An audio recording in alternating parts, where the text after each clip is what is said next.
तिकडे राष्ट्रवादी काँग्रेसच्या आमदार अपात्रता प्रकरणाला नवीन वेळापत्रक जाहीर करण्यात आलंय। विधानसभा अध्यक्ष राहुल नार्वेकर यांनी नवीन वेळापत्रक जाहीर केलं, तर अजित पवार गटानं वेळ वाढवून मागितला होता।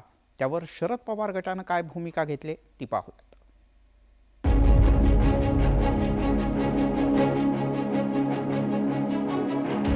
विधानसभा अध्यक्ष राहुल नार्वेकरांनी 23 जानेवारीला राष्ट्रवादी काँग्रेसच्या आमदार अपात्रता प्रकरणात मुख्य सुनावणी ठेवली आहे। मात्र त्याआधी चांगलीच राजकीय खणाखणी झाली। जयंत पाटील यांनी आज त्यांची साक्ष झाली नाही अशी माहिती दिली आहे। शरद पवार गटाच्या वकिलांनी विरोध केल्यानंतरही विधानसभा अध्यक्षांनी अजित पवार गटाला वेळ वाढवून दिला असा मुद्दा जयंत पाटील यांनी उपस्थित केला।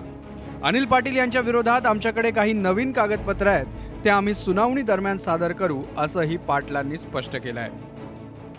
नवीन कागदपत्र दाखल करण्यात आलेली आहेत, त्याबद्दल आमच्या वकिलांनी ती कागदपत्र पाहण्यासाठी मागितलेली आहेत आणि त्यासाठी अध्यक्षांनी मान्यता दिलेली आहे। त्याप्रमाणे ती कागदपत्र जी नवीन दाखल केलेली आहेत ती पाहण्यात येतील। दोन्ही गटांच्या बाजू योग्य पद्धतीने मांडायच्या असतील तर वेळापत्रकात बदल करावा लागेल असं अध्यक्षांनी स्पष्ट केलं होतं। त्यानुसार नवीन वेळापत्रक जाहीर करण्यात आलं आहे। उर्वरित 4 जणांची तपासणी 23 आणि 24 जानेवारीला होणार आहे। 25 जानेवारीला अन्य 2 साक्षीदारांची उलट साक्ष नोंदवली जाईल। 29 जानेवारीला दोन्ही गटांचे लेखी सबमिशन दिलं जाणार आहे। 30 तारखेला अंतिम युक्तिवाद होईल, तर 31 जानेवारीला सुनावणी पूर्ण करायची आहे। त्यामुळे 8 ते 10 दिवसात अंतिम निकाल जाहीर करणार अशी माहिती विधानसभा अध्यक्ष राहुल नार्वेकर यांनी दिली आहे। 23 तारखेपासून हिअरिंग ठेवलेलं आहे।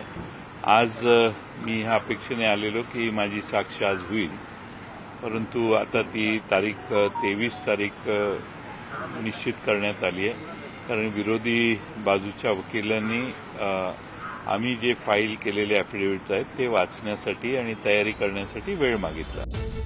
राष्ट्रवादी काँग्रेसमध्ये उभी फूट पडल्यानंतर आता खरी राष्ट्रवादी काँग्रेस कुणाची असा प्रश्न निर्माण झालाय।